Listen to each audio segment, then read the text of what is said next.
गुरु ब्रह्मा गुरुर्विष्णू गुरुर्देव महेश्वरा गुरुर् साक्षात परब्रह्म तस्मै श्री गुरुवे नमः. मला वाटते अंतरी वसावे तुझ्या दास बोधासी बोध व्हावे. अपत्या परी पाववी प्रेम ग्रासा महाराज या सद्गुरु रामदासा. श्रीराम शुका सारिखे पूर्ण वैराग्य ज्याचे वशिष्ठा परी ज्ञान योगेश्वराचे. कवी वाल्मिका सारिखा मान्य ऐसा नमस्कार माझा सद्गुरु रामदासा. जय जय रघुवीर समर्थ. सद्गुरु प्रल्हाद महाराज डॉक्टर काका व आदरणीय मंदाताईंना नमस्कार करते. जयश्रीताईंनाही नमस्कार करते. दासबोध अभ्यास वर्गासाठी जमलेल्या तुम्हा सर्व श्रोत्यांना वंदन करते. आज दशक 16 समास 10 गुणभूत निरूपण. श्रीराम समर्थ श्रीराम. पंचभूते झाले जग पंचभूतांची लगबग पंचभूते गेली मग काय आहे श्रीराम. की ही संपूर्ण सृष्टी म्हणजे हे जग पंचमहाभूतांपासून निर्माण झालेलं आहे. या पंचीकृत पंचभूतांमुळे जगाची घटना टिकून आहे. ही पंचभूते जर आपण यातनं काढून टाकू म्हटलं तर जग म्हणून दाखवायला काहीच राहणार नाही. श्रोता वक्तयास बोले भूतांचे महिमे वाढविले आणि त्रिगुण कोठे गेले सांगा स्वामी श्रीराम. की अशा या पंचमहाभूतांचा अभ्यास या दशकामध्ये आपण केला की पृथ्वी आप तेज वायू आणि आकाश या सगळ्या पंचमहाभूतांचे महत्त्वही जाणून घेतले. तर मग आता श्रोत्याला असा प्रश्न पडला की तुम्ही पंचमहाभूतांच्या सृष्टी रचनेतील महत्त्वाचं काय आहे हे सगळं सांगितलं, पण त्यातील 3 गुणांचे स्थान कोणते हे मात्र सांगितलं नाही. म्हणजे याचे उत्तर समर्थ आपल्याला 3ऱ्या ओवीत देत आहेत. अंतरात्मा 5वे भूत त्रिगुण त्याचे अंगभूत सावध करून या चित्त बरे पाहे श्रीराम. की पंचमहाभूतामध्ये आकाश जे आहे हे आकाश म्हणजे अंतरात्मा आणि हा अंतरात्मा हेच 5वे भूत समजावे. आणि तिन्ही गुण त्या आकाशात म्हणजे त्या पंचमहाभूतामध्येच समाविष्ट असतात. पण याचा विचार मात्र सावधपणाने करावा लागतो. कारण पंचमहाभूतांपासूनच सृष्टी जीव सगळे निर्माण झालेले आहे. हे सृष्टी पंचमहाभूते आणि त्रिगुण अशा अष्टधा प्रकृतीची आहे. भूत म्हणजे जितुके झाले त्रिगुण झाल्यात आले इतुके न मूळ खंडले आशंकेचे श्रीराम. की जे व्यक्त दशेला आलेला असते त्याला भूत म्हणतात. त्रिगुणही व्यक्त झालेले आहे. त्रिगुण म्हणजे सत्व रज तम हे 3 गुण. ते त्रिगुणही व्यक्त झाले असल्याने त्यांचा या भूतांमध्ये समावेश होतो. एवढ्या उत्तराने तुमच्या शंकेचे समाधान व्हावे असे समर्थ म्हणतात. भूता वेगळे काही नाही भूत जात हे सर्वही एका वेगळे एक काही घडेची ना श्रीराम. की अशा या भूताहून वेगळे असे व्यक्त जगत काहीच नाही आहे. हे सर्व दृश्य भूतांचेच कार्य आहे. त्या 5चा समावेश नाही असं काही घडतच नाही. आत्म्याचे नी झाला पवन पवनाचे न प्रगटे अग्न अग्नीपासून जीवन ऐसे बोलती श्रीराम. जीवन उघे डबाबिले ते रवी मंडळे आळले वन्नी वायोचे निघाले भूमंडळ श्रीराम. वन्नी वायो रवी नसता तरी होते उदंड शीतळता त्या शीतळतेमध्ये उष्णता येणे न्याय श्रीराम. अवघे वर्मासी वर्म केले तरीच एवढे पावले. देहे मात्र तितुके झाले वर्मा करिता श्रीराम. अवघे शीतळची असते तरी प्राणी मात्र मरोनी जाते. अवघ्या उष्णेची करपते सकळ काही श्रीराम. की इथे पुन्हा सृष्टी निर्मितीचे क्रम 2 ओळ्यांमध्ये सांगितला आहे की असा हा अंतरात्मा म्हणजे आकाशापासून वायू निर्माण झाला, वायूपासून अग्नी, अग्नीपासून पाणी झाले असं शास्त्र सांगते. पण सर्वत्र असलेले हे पाणी सूर्याच्या उष्णतेने वाळून तो अग्नी व वायू मिळून पृथ्वी तयार झाली आहे. पण थोडीशी जर आपण विचार केला की वायू, अग्नी, सूर्य नसता तर मग सर्वत्र फक्त पाणीच राहिले असते, म्हणजे पाण्याची शीतलता राहिली असते. मग त्या शीतलतेत जी उष्णता आहे ती वरील प्रकारे आलेली आहे. पण जर उष्णताच नसती तर सर्वत्र सतत गारठाच असता तर जीवसृष्टी टिकलीच नसती. सतत उष्णता असती तरी जीवसृष्टी भाजून निघाली असते. म्हणजे या पंचमहाभूतांमध्ये सगळ्याच भूतांची आपल्याला आवश्यकता असते आणि त्यांचे एकत्रीकरणामुळेच ही सृष्टी अविरतपणे कार्य करत असते. त्यामुळे या सृष्टीचा व शरीराचा एवढा हा जो सगळा पसारा तयार झालेला आहे तो या पंचमहाभूतांमुळेच झालेला आहे. भूमंडळ आळोन गोठले ते रवी किरणे वाळून गेले. मग साजची देवे रचिले उपायासी श्रीराम. की या सृष्टीच्या रचनेमध्ये च्या प्रक्रियेत पाणी जर गोठून पृथ्वी झाल्यावर ती सूर्याच्या उष्णतेने वाळून जाऊ लागतात. ईश्वराने काय केले की आता ही पृथ्वी वाळते म्हटल्याबरोबर ईश्वराने त्यावर एक उपाय शोधून काढला. म्हणून केला पर्जन्य काळ थंड झाले भूमंडळ. पुढे उष्ण काही शीतळ शीतकाळ जाणावा श्रीराम. मग त्यासाठी ईश्वराने पावसाळा या ऋतूची योजना करून सृष्टी थंड केली. पुढे मग दिवसा उष्णता व रात्री थंडी असलेले ऋतू निर्माण केले. शीतकाळे कष्टले लोक करपून गेले वृक्षाधिक. म्हणून पुढे कौतुक उष्ण काळाचे श्रीराम. त्याही मध्ये प्रातःकाळ माध्यान्ह काळ सायंकाळ शीतकाळ उष्णकाळ निर्माण केले श्रीराम. ऐसे एका मागे एक केले विलेने मस्त लाविले. येणे करिता जगले प्राणी मात्र श्रीराम. की त्या थंडीचा जीवांना खूप त्रास झाल्यावर वृक्षाधिकांची पाने पण झडून गेल्यावर ईश्वराने उन्हाळ्याचा ऋतू निर्माण केला. मग त्याही मध्ये शिवाय त्यातील दिवसाचा म्हणजे सकाळचा काही काळ थंड असतो, म्हणजे त्यावेळेस कोवळं ऊन असते, थंड सकाळ असते. दुपारी उष्ण दुपार तर संध्याकाळी थंड असते. अशी योजना त्या ईश्वराने केली. मग अशा प्रकारे एका मागून एक मागील ऋतू पुढील ऋतूत विलीन होण्याचा नियम लावून दिल्यामुळेच सगळे प्राणी मात्र जगतात. नाना रसे रोग कठीण म्हणून औषधी केल्या निर्माण. परंतु सृष्टीचे विवरण कळले पाहिजे श्रीराम. की या जीवसृष्टीत जीवाला अनेक प्रकारचे रोग होत असतात.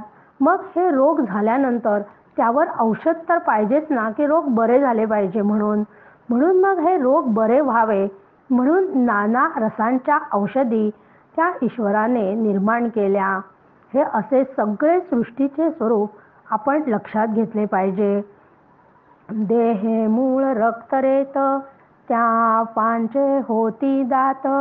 ऐसीच भूमंडळी प्रचित नाना रत्नांची श्रीराम. की स्त्री आणि पुरुष बीजांनी तयार होणारा जो गर्भ आहे त्या गर्भाशयात मातेच्या रक्ताने तो पोसला जातो. रेत व हे रक्त दोन्हीही द्रवरूप असूनही अस्थिमासांचे शरीर त्यामुळेच बनते.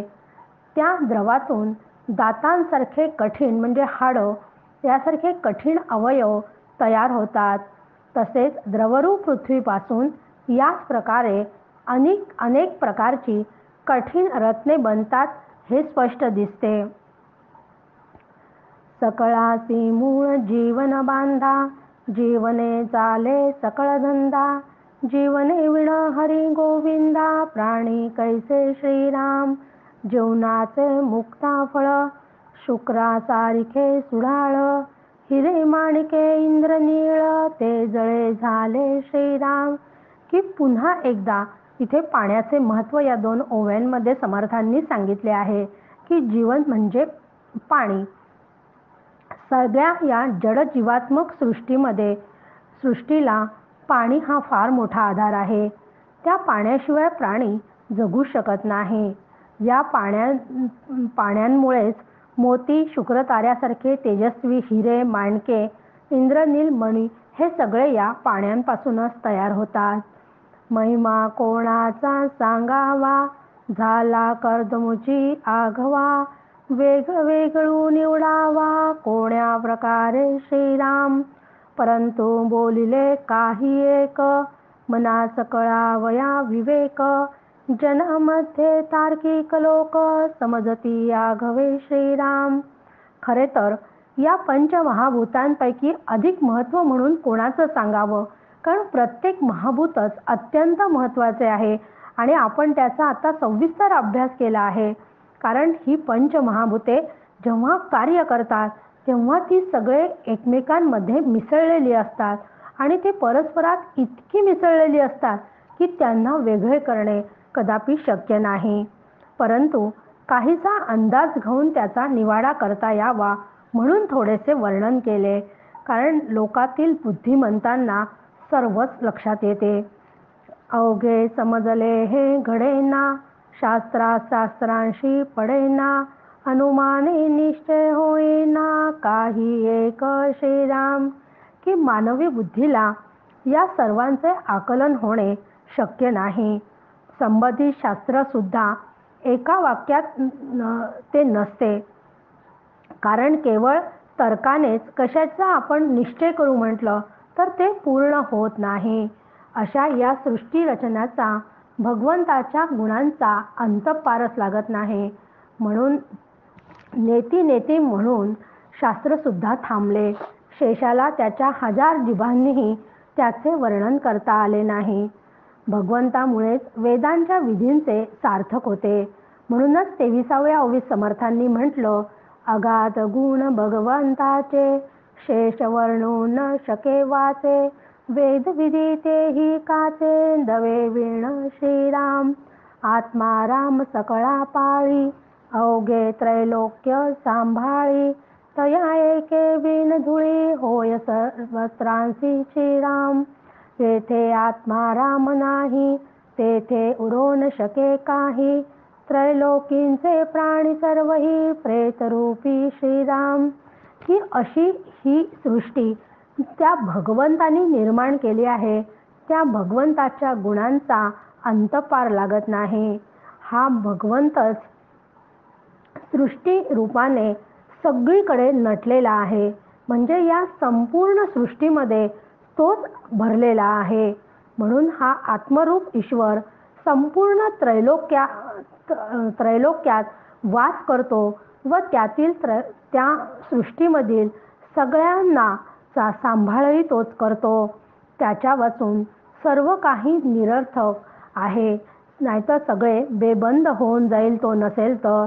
कारण ईश्वराचे आयुष्य संपते तेव्हा जड व जीवसृष्टीचा मागमूसही उरत नाही. म्हणजे जर ईश्वराचे आयुष्य संपले तर संपूर्ण सृष्टीचा सुद्धा नाश होतो. त्रैलोक्यातील सगळे प्राणी प्रेतरूप होतात म्हणजे ते मरतात. कारण आत्मा नाही असं शरीर असूच शकत नाही. आत्मा जर शरीरातून निघून गेला तर जीवाला मरण येते. आत्मा नसता येती मरणे, आत्म्याविण कैसे जीने. बरा विवेक समजणे, अंतरयामी श्रीराम.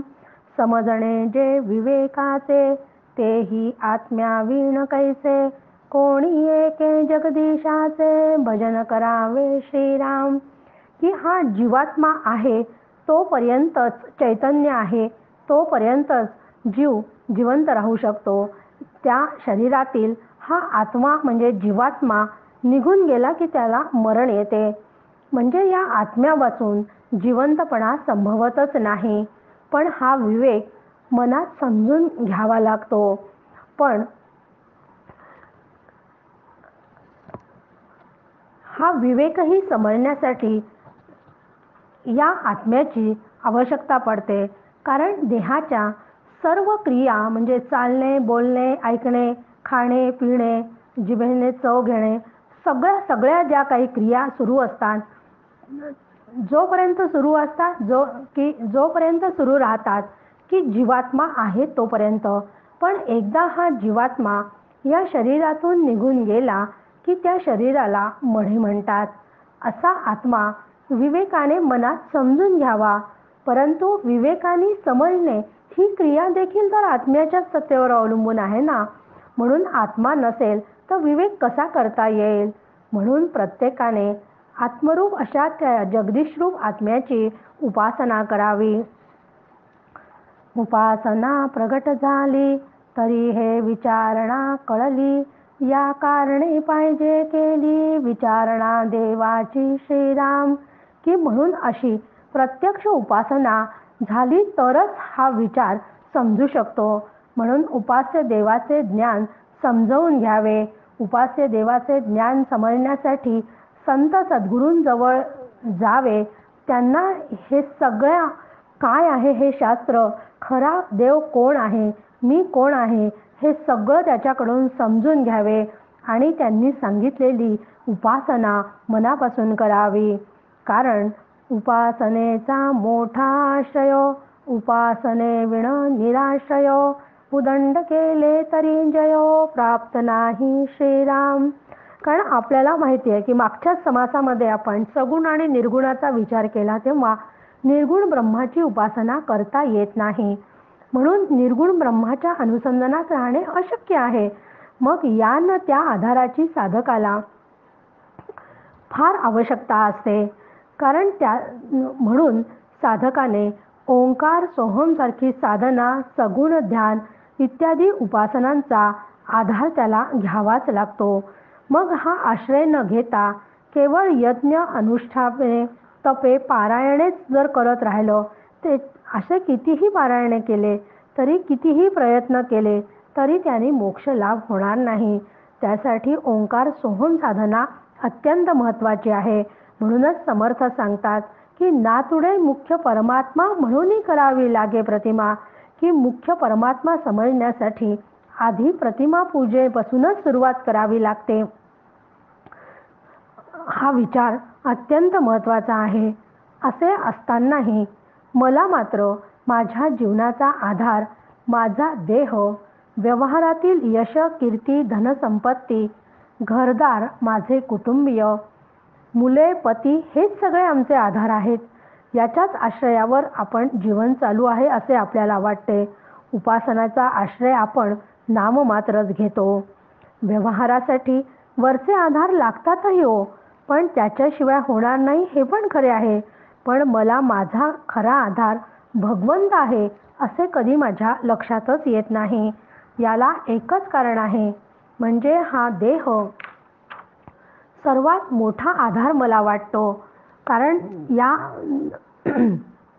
देहाचा आधार वाटल्यामुळे माणसाला स्वस्वरूपाचा विसर पडतो व हा देह म्हणजे मी असे तो समजू लागतो.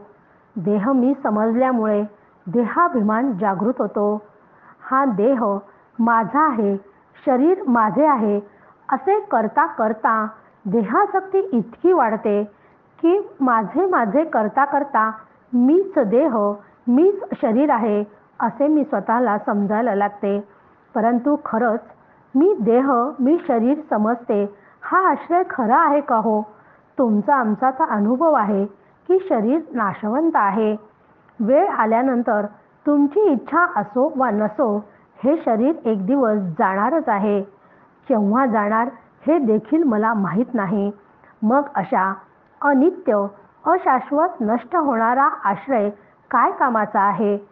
म्हणून अशा या देहाला जो चालवतो त्या चैतन्य असलेल्या शाश्वत नित्य असलेल्या आत्म्याचा ईश्वराचा आधार हाच खरा आधार आहे.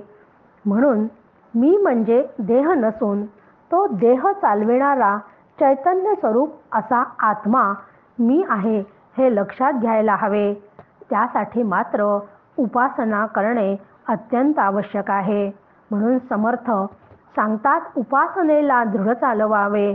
की आपली उपासना जशी जशी वाढत जाईल ती उपासना करताना त्यात सातत्य, अत्यंत श्रद्धा व संत विचारांवर दृढ विश्वास, सद्गुरूंनी सांगितले असेल तशी साधना अजिबात खंड न पडता केली की त्या उपासनेचे फळ म्हणजे चित्त शांत व शुद्ध होते. शांत व शुद्ध असलेले चित्त आतापर्यंत जे स्थूल वस्तूंमध्ये रमत होते त्या स्थूल वस्तूंकडून धावणाऱ्या त्या मनाची वृत्ती एका उपास्य देवतावर केंद्रित केली की मन एकाग्र होते. फक्त मन एकाग्र होऊनही चालत नाही, तर मन आणि बुद्धी दोन्हीही ईश्वराने भरून गेली तर उपासकाच्या अंगी सामर्थ्य प्रगट होते. हे सामर्थ्य अंगी प्राप्त होण्यासाठी भगवंताचाच आधार हवा, तोच आपला पाठीराखा हवा. म्हणून 23व्या ओवीत समर्थ आपल्याला सांगतात, समर्थाची नाही पाठी तयाच भलताच कुटी, या कारणे उठा उठी भजन करावे श्रीराम. की इथे समर्थांनी समर्थ हा शब्द वापरला आहे. तर समर्थ म्हणजे सर्वात शक्तिमान, सर्वश्रेष्ठ असा परमेश्वर या अर्थाने वापरला आहे. आपण व्यवहारात पाहतो की आपल्या पाठीशी कुणीच शक्तिशाली, सामर्थ्यशाली, ऐश्वर्य सत्ता असणारी अशी कोणीही व्यक्ती नसेल तर समाजाकडून अशा लोकांना खूप त्रास सहन करावा लागतो किंवा त्रास सहन करावाही लागू शकतो. अगदी ज्याला काहीही किंमत नाही अशी ही व्यक्ती आपणास त्रास देऊ शकते. इथे कुटी म्हणजे मारू शकते, अपमान करू शकते. पण तेच जर कुणाला कळले की नाही रे बाबा, याच्या पाठीशी कुणी दादा लोक आहेत, एखादा राजकीय पुढारी आहे, याचे काका पोलीस कमिशनर आहेत, असं जर समजलं तर कुणाची बिशादाय हो त्याच्याकडे वाकड्या नजरेने पाहायची. म्हणून समर्थ म्हणतात की सर्वात शक्तिमान, सर्वश्रेष्ठ, ऐश्वर्य संपन्न, ज्याच्या सत्तेशिवाय झाडाचे पानही हलत नाही असा सत्तावान परमेश्वर तो आपल्या पाठीशी असू द्या. परमेश्वर जर आपल्या पाठीशी असेल ना तर कोणीच काही आपलं बिघडवू शकत नाही. परमार्थात काम क्रोध हे विकारच आपल्याला सगळ्यात जास्त त्रास देतात. आपल्याला सळो की पळो करून सोडतात. जीवनातून आपल्याला उठवण्याचा प्रयत्न ते करतात. असे होऊ नये असे वाटत असेल तर आत्ताच उठा, म्हणजे आत्ताच ताबडतोब सगुण भजनाला लागा, त्याची कृपा संपादन करा, असा समर्थ आपल्याला इशारा देत आहे. त्याची जर कृपा संपादन केली तर हा दुबळा जीव परमेश्वराचा आश्रित होताच, मग मात्र त्या जीवाला कोणीच त्रास देऊ शकत नाही. षड्विकार, आधी व्याधी, त्रिविध ताप आपल्यापासून दूर पळतील, म्हणजे ते सहन करण्याची शक्ती आपल्याला प्राप्त होईल. म्हणूनच तुकाराम महाराज म्हणतात, सद्गुरू सारिखे असता पाठी राखा, इतरांचा लेखा कोण करी. की या भवसागरातून पार पाडण्यासाठी ईश्वर पाठीशी आपल्या असणे अत्यंत गरज आहे. ईश्वर आपल्या पाठीशी असण्याची तो भजनाशिवाय आपल्या जवळ कसा येणार आहे. म्हणून आपल्याला समर्थ भजन करायला सांगतात आहे. म्हणून लगेच ते म्हणतात आहे की तुम्ही ताबडतोब आत्ताच भजनाला लागा व त्याला आपला पाठीराखा करून घ्या. ज्याला ईश्वराची कृपा लाभत नाही त्याला साधन मार्गात अनेक प्रकारे त्रास होतो. म्हणून प्रत्येक साधकाने मनापासून व हैगय न करता उपासना करावी. ही उपासना करताना शेवटच्या ओवीत समर्थ आपल्याला छान सल्ला देतात आहे म्हणा, किंवा त्याच्यावर विश्वास ठेवायला सांगतात आहे. ते म्हणतात आहे की भजन साधन अभ्यास येणे पाविजे परलोकास, दास म्हणे हा विश्वास धरिला पाहिजे श्रीराम. की तुम्हाला भगवंताची उपासना अत्यंत श्रद्धेने केली पाहिजे. श्री गुरूंनी दिलेली साधना व स्वाध्याय या 3 गोष्टी जर तुम्ही अगदी मनापासून विश्वासाने केला तर हा परलोक तुम्हाला साधता येईल. या 3 उपायांनी मोक्ष लागू शकेल. म्हणून समर्थ म्हणतात आहे की तुम्ही या 3 गोष्टींवर विश्वास ठेवा. असा हा विश्वास ठेवा असे मी रामदास तुम्हाला सांगतो आहे.